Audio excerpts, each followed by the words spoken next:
ज्या संविधानामुळे मला माणूस म्हणून जगण्याची आणि विधानसभेचा सदस्य होण्याचा अधिकार मिळाला, त्या संविधानाचे निर्माते विश्वरत्न महामानव डॉक्टर बाबासाहेब आंबेडकर, छत्रपती शिवाजी महाराज, पुण्यश्लोक अहिल्यादेवी होळकर, सुभेदार मल्हारराव होळकर, महाराजा यशवंतराव होळकर, महात्मा ज्योतिबा फुले, सावित्रीबाई फुले, अण्णाभाऊ साठे, महर्षी वाल्मिकी, महात्मा बसवेश्वर या सर्व महामानवांना विनम्र अभिवादन करून मी गोपीचंद हिराबाई कुंडलिक पडळकर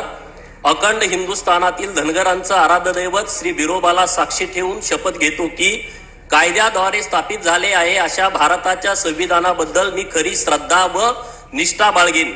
भारताची सार्वभौमत्वता व एकात्मता उन्नत राखीन आणि आत्ता जे कर्तव्य मी हाती घेणार आहे ते निष्ठापूर्वक पार पाडीन. जय भीम, जय मल्हार, जय भारत. बाळू मामाच्या नावानं सांग भलं.